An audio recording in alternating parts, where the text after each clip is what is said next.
Morning, good morning again. हमारा logarithm chapter चल रहा है, बढ़िया प्रैक्टिस हो रही है आपकी। तो आज हम उसकी 5वीं वीडियो बनाने जा रहे हैं। आज हम पहले बात करेंगे थोड़े से लॉग के ग्राफ की, क्योंकि ग्राफिकल क्वेश्चन भी कभी कभी काम आ जाते हैं। तो ग्राफ में सबसे पहले बेसिक ग्राफ काम आएगा, log x to the base a का। ऑलराइट, अच्छा जी, ये तो पता ही है आपको कि x की वैल्यू 0 से बड़ी होनी चाहिए, मैं बता चुका हूँ, और a की वैल्यू भी 0 से बड़ी होनी चाहिए, लेकिन a की वैल्यू 1 नहीं हो सकती, ये भी बता चुका हूँ मैं आपको।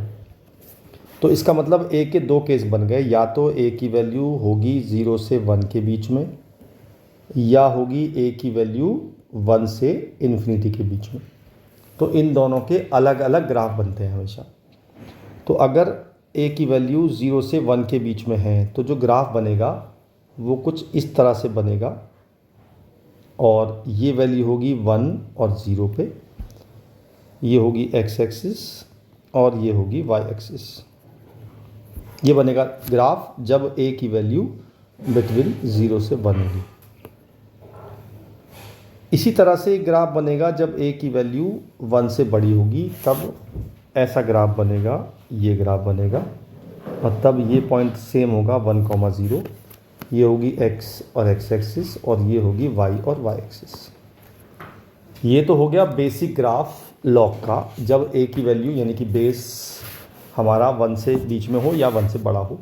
यही दोनों केस चलेंगे आगे, मतलब लेफ्ट हैंड साइड पे जब मैं बात करूँगा तो बात करूँगा जब a की वैल्यू होगी 0 से 1 के बीच में, और राइट हैंड साइड पे जब बात करूँगा तो वो होगी a की वैल्यू 1 से बड़ी। तो अगला जो ग्राफ बनाने जा रहे हैं हम, वो बनाने जा रहे हैं y is equal to log mod x का, और बेस में a ही होगा। वो दो ही कंडीशन होंगी, या तो a 1 से छोटा यानी 0 से 1, और एक 1 से इन्फिनिटी। तो क्या करना होता है, आपने अलजेब्रा या मेरी एक ग्राफ की मैंने वीडियो पूरी सीरीज़ बनाई हुई है, अगर आप उसे देखेंगे तो बड़ा अच्छा, मतलब ग्राफ आप काफ़ी अच्छा आ जाएगा आपको। उसमें मैंने एक चीज़ बताई है कि अगर कोई फंक्शन f(x) का मुझे ग्राफ दे रखा है, और मुझे अगर f mod x का ग्राफ पूछना हो, तो मुझे क्या करना पड़ेगा। मुझे करना ये पड़ेगा कि जो भी ग्राफ है उसका y एक्सिस के अलोंग मिरर इमेज बनाएंगे लेफ्ट हैंड साइड पे।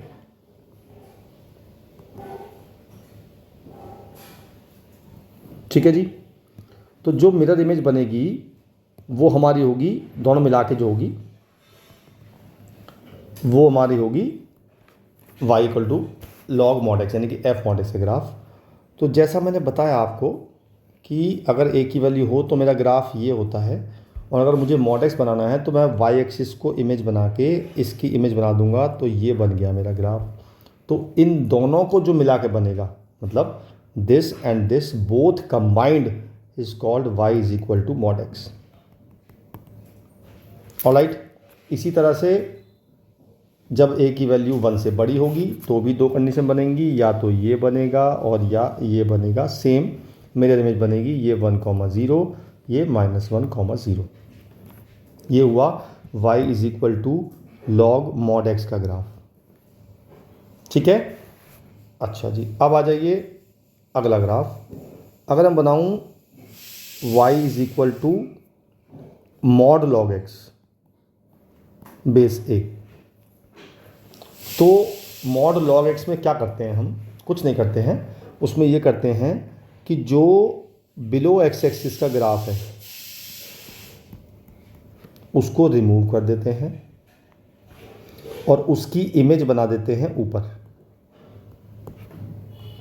एग्जाम्पल ले लेते हैं, वही दो केस लेंगे। पहला a की वैल्यू 0 से 1, फिर यहाँ पे a की वैल्यू 1 से इन्फिनिटी। तो पहले बनाते हैं हम इसका ग्राफ, तो ये बताया था मैंने, ये ग्राफ होता है ये। अच्छा, अब आपको क्या करना है, अब आपको ये करना है कि इस ग्राफ को हटा देना है और इसकी इमेज बना देनी है यहाँ पे, यानी कि ये बन गया कुछ इस तरह से। तो इस ग्राफ को काट देंगे तो ये और ये मिलकर जो बनेगा that will be the graph of y is equal to mod x। इसी तरह से अगर हम बात करें इसकी, ये भी इसमें भी ये करेंगे, जो नीचे वाला है उसको हटा देंगे और ऊपर उसी की इमेज बना देंगे। तो y equal to mod log x का ग्राफ सेम बनता है, चाहे वो a की वैल्यू कुछ भी हो। अगर a की वैल्यू 1 से छोटी है तो भी ग्राफ सेम बनेगा, और a की वैल्यू 1 से बड़ी है तो भी ग्राफ सेम बनेगा y equal to mod x का। अगला ग्राफ आता है y is equal to mod log mod x. तो इसमें क्या करना होता है? इसमें कुछ नहीं करना होता है। इसमें जैसे हमने, याद है पहले किया था हमने यहाँ किया था, जो इमेज बनाया था y is equal to mod x का, सेम इमेज बनाते हैं हम इसको।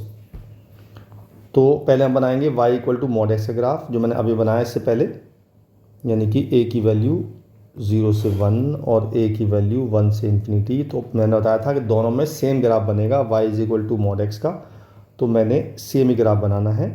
ये बना था y इज इक्वल टू इसका ग्राफ, किसका? मॉड लॉग एक्स का, है ना। अब मुझे इसमें मॉड लगाना है एक्स के अंदर, तो मैं वही करूँगा जो पहले किया था मैंने। मैं इसकी इमेज बना दूंगा यहाँ पे, तो ये बन जाएगा y is equal to log mod log x, ठीक है। और ये अच्छी बात है इसमें कि दोनों ही केस में सेम ग्राफ बनता है, चाहे a की वैल्यू बड़ी हो चाहे a की वैल्यू 1 से छोटी हो, दोनों में सेम ग्राफ बनेगा। ऑलराइट, चलिए आखिरी एक अगला ग्राफ लेते हैं। अगला ग्राफ होगा mod y is equal to mod log mod x। तो इसमें क्या होगा, जब हम मॉड y, मतलब आप समझिए, जब मुझे y is equal to f x का ग्राफ पता हो और मुझे mod y is equal to f x का ग्राफ बनाना है, तो कैसे करते हैं ट्रांसफॉर्मेशन? हम ये करते हैं कि जो ग्राफ x एक्सिस के ऊपर है उसकी इमेज नीचे बना देते हैं,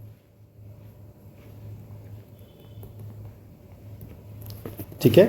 तो पहले हम बनाएंगे y is equal to log mod x का, जो मैंने अभी ऊपर बनाया, अभी सेम ग्राफ रिपीट करेंगे, यानी कि ये और ये और ये। अब मुझे बनाना है mod y equal to f x का। तो मैं क्या करूँगा, जो ग्राफ x एक्सिस के ऊपर है उसकी ठीक इमेज बनाऊँगा y एक्सिस पे नीचे। इसकी इमेज बन जाएगी ऐसे, इसकी बन जाएगी ऐसे, इसकी बन जाएगी ऐसे और इसकी बन जाएगी ऐसे। तो ये पूरा जो कंबाइंड ग्राफ हो गया, ये हो गया y इज इक्वल टू, मतलब mod y equal to mod log mod x, ठीक है। ओके, चलिए आखिरी ग्राफ अब बनाएंगे हम y is equal to base a और box of x. Box of x होता है ग्रेटेस्ट इंटीजर फंक्शन का ग्राफ बनाते हैं लॉग के अंदर। तो पहली बात तो ये कि ये हमारा एक्स की वैल्यू इसमें लिखेंगे, a की वैल्यू 1 से बड़ी और x की वैल्यू भी 1 से बड़ी, ठीक है। क्यों ले रहे हैं ऐसा पता है आपको? हम इसलिए ले रहे हैं कि लॉग के अंदर कभी भी नेगेटिव एग्जिस्ट नहीं करता। अगर मेरी a की वैल्यू 0 से बड़ी आ गई, मतलब अगर मैंने x को लेस देन 0 में ले ही नहीं पाऊंगा। अगर मैंने a की वैल्यू 1 से छोटी ले ली तो ये नेगेटिव हो जाएगा, पॉसिबल नहीं है। इसलिए हमने लिया यहाँ से यहाँ तक। तो पहले ये वैल्यू है x की वैल्यू 1, फिर मैंने ले ली यहाँ पे 2, यहाँ पे ले ली 3, यहाँ पे ले ली 4, यहाँ पे ले ली 5। अब इसकी बनाते हैं पैरेलल साइड्स। एक ये बनाई मैंने, एक ये बनाई मैंने, एक ये बनाई मैंने और एक ये बनाई मैंने। अब सोचिए, अगर x की वैल्यू 1 से 2 के बीच में है, देखो अगर मैं सपोज़ करो मैं x की वैल्यू 0 से 1 लेता, मान लो मैं 0 से 1 लेता, तो मेरी जो मॉड x की GIF की वैल्यू आती वो आती 0, और लॉग के अंदर 0 एग्जिस्ट नहीं करता है, इसलिए नहीं लिया जा रहा। तो अगर x की वैल्यू 1 से 2 के बीच में है, 1 इंक्लूड है और 2 इंक्लूड नहीं है, तो जो मेरी बॉक्स ऑफ x की वैल्यू होगी वो मेरी 1 होगी, और log 1 जो होता है वो 0 होता है। इसलिए जब x की वैल्यू 1 से 2 के बीच में होगी तो मेरी इस पूरे की वैल्यू 0 होगी। तो मेरा जो ग्राफ होगा वो यहाँ से यहाँ तक होगा, ये इंक्लूड होगा और ये इंक्लूड नहीं होगा। आगे चलते हैं। अगर x की वैल्यू हुई मेरी 2 से 3 के बीच में, तो मेरी बॉक्स ऑफ x की वैल्यू 2 होगी और ये वैल्यू log 2 होगी। तो मैंने यहाँ बनाया एक log 2, यहाँ पे इंक्लूड किया और यहाँ पे इंक्लूड नहीं किया, ये वैल्यू हो गई log 2 की, और यहाँ से यहाँ तक बन गई। इसी तरह से आगे स्टेप बनते रहेंगे। ये बन जाएगा log 3 पे, log 3 पे इंक्लूड होगा, यहाँ पे इंक्लूड नहीं होगा, ये वैल्यू बन जाएगी log 3, इसी तरह से log 4। तो ये कहते हैं log ग्रेटेस्ट इंटीजर फंक्शन का ग्राफ। ये जो फाइनल बनाया मैंने, मैं एक ब्लू मार्क कर देता हूँ उस पर। तो ये जो मैंने बनाया है ये टोटल ग्राफ है ब्लू वाला, that is a graph of log mod x, log box of x। ठीक है, तो ये हुए ग्राफ ख़त्म। अच्छा, कुछ क्वेश्चन हम लेते हैं, थोड़े से अच्छे लेवल के, एडवांस लेवल के क्वेश्चन ले लेते हैं। पहला क्वेश्चन लेते हैं। अच्छा, एक चीज़ इसमें कभी कभी काम आती है, ये तो खैर मेंस लेवल का ही है। एक आपने थ्योरम पढ़ी होगी, नहीं पढ़ी अलजेब्रा में, arithmetic mean is always greater than equal to geometric mean. तो कभी कभी ये भी अप्लाई हो जाता है। अर्थमेटिक मीन होता है a+b/2 और ज्योमेट्रिक मीन होता है √ab। तो ये इससे हमेशा बड़ा और इक्वल होता है। ठीक है जी। तो पहला क्वेश्चन है हमारा ये कि मुझे लीस्ट वैल्यू बतानी है इसकी। तो मैंने क्या किया, 2 log x बेस 10, इसको लिखा मैंने log x, और इसको लिख सकते हैं हम 10 की पावर -2।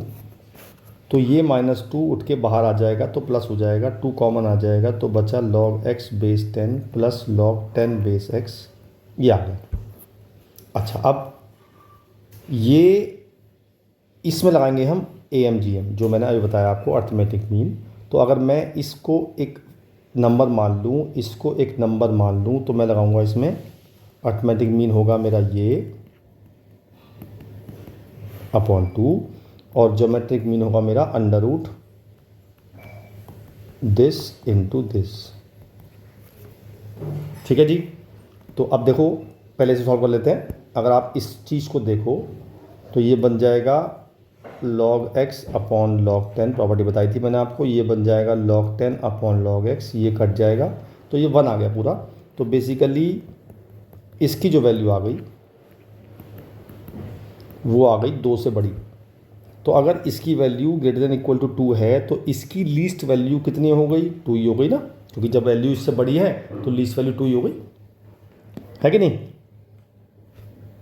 चलिए बढ़िया। अब देखो ये क्वेश्चन आया, देखो सीधा सीधा यहाँ लिखा है log 2 base 5 plus log pi base 2। इसमें सीधा सीधा अगर AMGM लगाते हैं तो ये बन जाएगा ग्रेटर देन इक्वल टू, और ये बन जाएगा √log 2 base pi plus log pi base 2, ये कट जाएंगे। तो basically log pi base 2 plus log 2 base pi greater than equal to 2 आ गया। अच्छा, अब आप तो ये बता दूं मैं आपको कि वैसे तो AM is always greater than equal to GM होता है, लेकिन AM is equal to GM तब होता है जब A इक्वल टू B हो। अगर A इक्वल टू B होगा तब हमारा AM इक्वल टू GM होता है। अच्छा, तो इसका मतलब देखते हैं, यानी कि ये दोनों क्वांटिटी इक्वल होनी चाहिए, और ये दोनों क्वांटिटी इक्वल तब होंगी जब दोनों 1 1 होनी चाहिए, क्योंकि इनका सम जो है वो 2 से बड़ा है। तो मिनिमम 2 ही हो सकती है। तो ये दोनों वैल्यू 1 तो हो ही नहीं सकती, क्योंकि जो पाई की वैल्यू होती है वो 3.14 होती है। तो इसका मतलब ये वैल्यू भी 1 नहीं है और ये वैल्यू भी 1 नहीं है। तो मैं इसमें से इक्वल टू साइन को हटा सकता हूँ,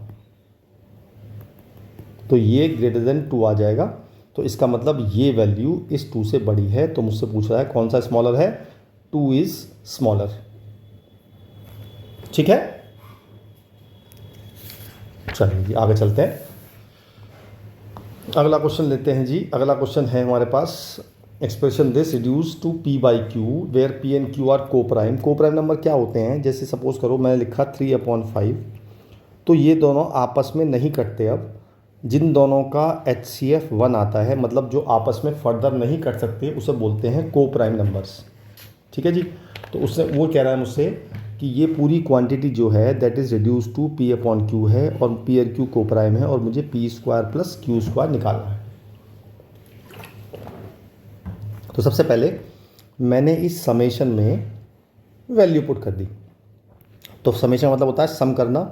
तो पहले मैंने k की जगह 1 रखा, तो ये बन जाएगा, ब्रैकेट लगा देता हूँ मैं, log बेस 2 साइन पाई/5 प्लस, जब 2 रखूँगा तो साइन 2π/5 प्लस जब 3 रखूँगा तो साइन 3π/5 प्लस साइन 4π/5 और मुझे 4 तक रखना है।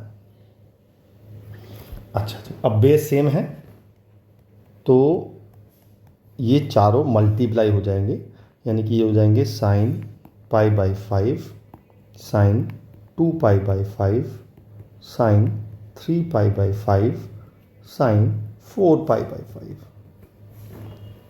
अच्छा, अब मैं 3π/5 को पाई माइनस 2π/5 लिख सकता हूँ और 4π/5 को पाई माइनस π/5 लिख सकता हूँ। क्यों लिखा मैंने ऐसा? क्योंकि sine pi minus theta sine theta होता है। इट मीन्स ये भी और ये भी साइन 2π/5 बन जाएगा और ये तो π/5 है ही, और ये भी बन जाएगा साइन π/5। तो मेरे पास आ जाएगा log 5/2 माइनस log, ये हो जाएगा साइन π/5 और साइन 2π/5 का होल स्क्वायर, क्योंकि दोनों आगे सेम। अच्छा, बेस 2 चल रहा है, मैंने आप लिखना मत, मैंने मतलब यहाँ पे बेस 2 चल रहा है, इट इज़ इम्प्लाइड, सॉरी यहाँ पे नहीं, यहाँ पे।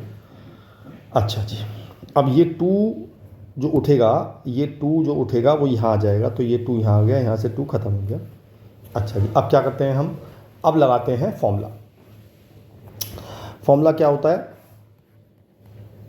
π/5 कितना होता है पता है आपको? π/5 होता है 36 डिग्री। कभी सुना हो आपने? π/5 इज इक्वल टू 36 डिग्री, तो π/5 हो गया 72 डिग्री, है कि नहीं? तो मैं लिखूँगा 2 ये लिखूँगा, इसे लिखा मैंने साइन 36 डिग्री और ये हो गया साइन 72 डिग्री। अच्छा जी, अब साइन 72 और साइन 36, तो पहले हम साइन 36 की वैल्यू निकालते हैं। साइन 36 की वैल्यू आपको याद ही करनी पड़ेगी, कभी आपने निकाली हो साइन 18 की वैल्यू, साइन 36 की वैल्यू। तो साइन 36 की वैल्यू बनती है, पहले साइन 72 निकाल लेते हैं। साइन 72 लिखेंगे हम 90 माइनस 18, तो ये बन जाएगा मेरा कॉस 18। कॉस 18 की वैल्यू होती है √1 प्लस 10 प्लस, निकाल लेते हैं साथ साथ।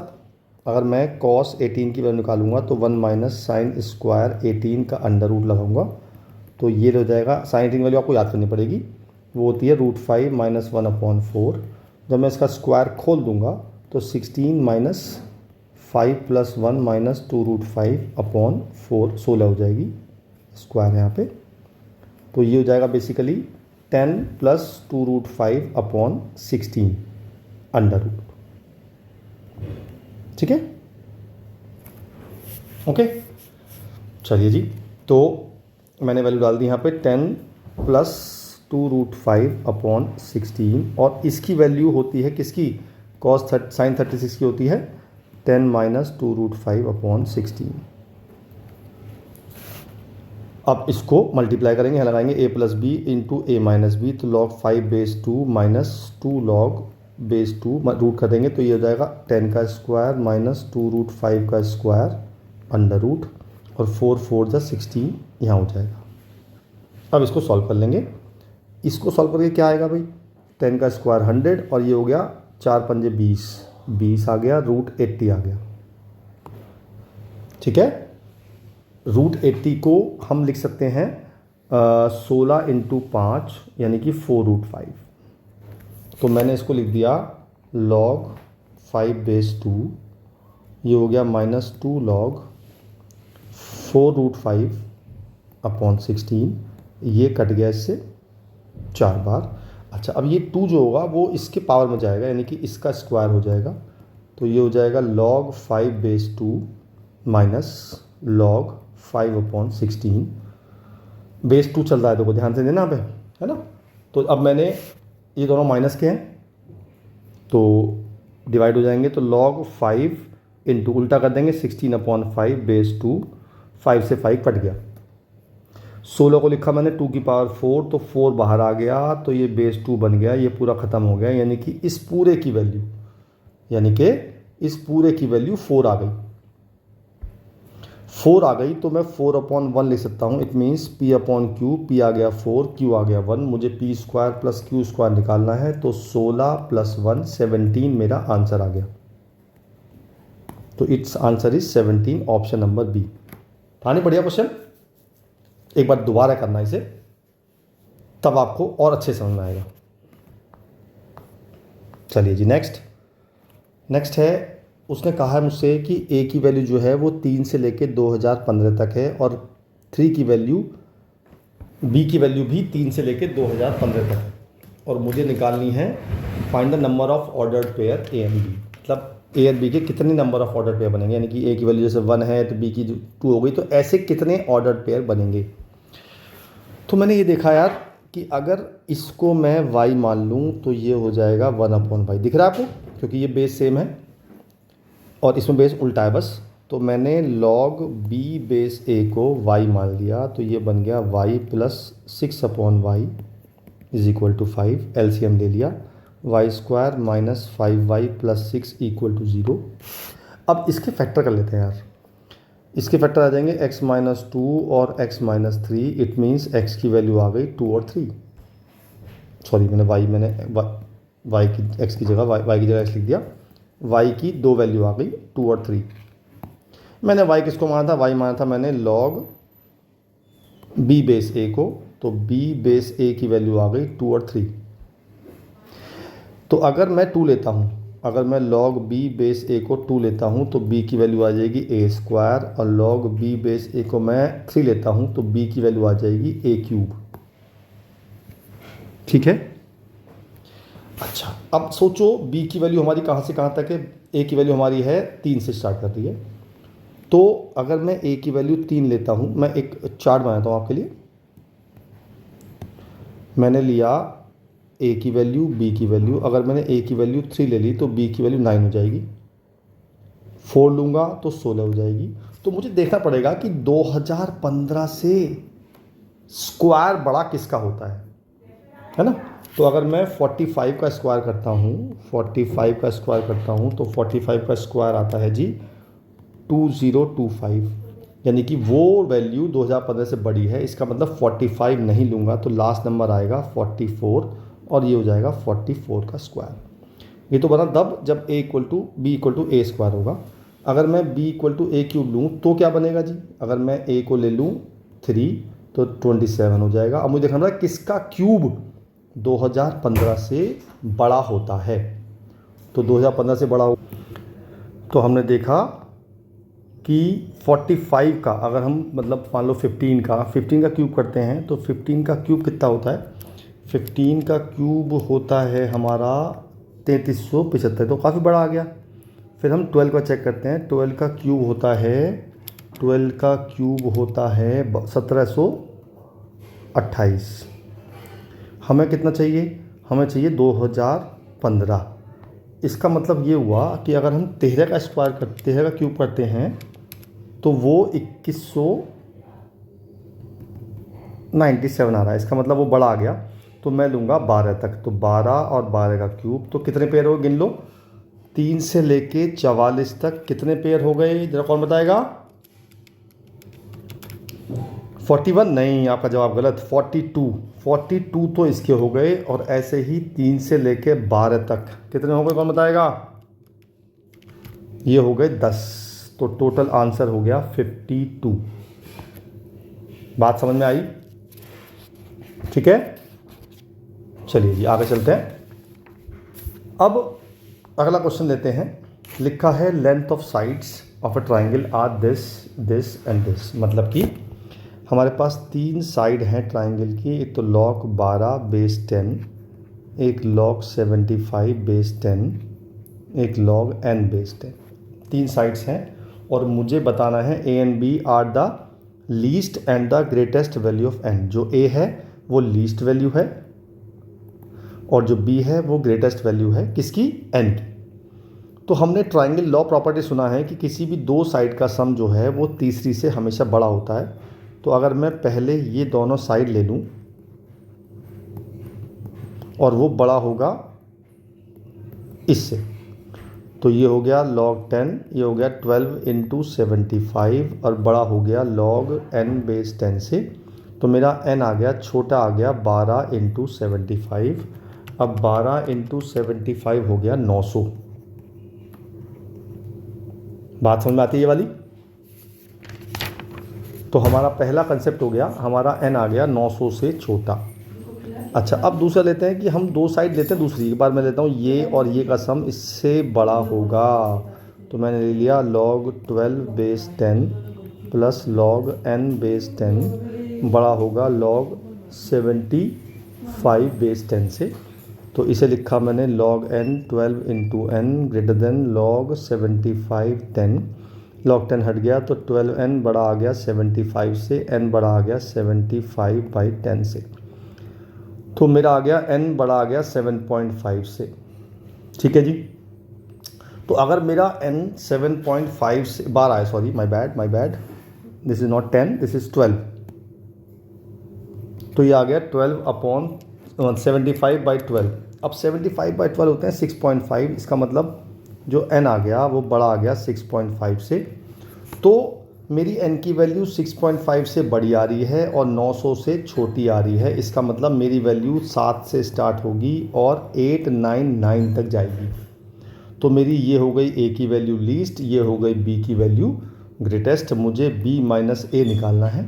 तो b माइनस a हो गया 899 माइनस 7, है ना, और ये हो गया 892। और मुझसे पूछ क्या रहा है, वो मुझसे पूछ रहा है b minus a is divisible by. तो सबको चेक करना पड़ेगा कि मेरा जो आया है वो आया है 892। तो 892 इससे तो डिवाइड करेगा ही नहीं, पक्की बात है, क्योंकि 1 है।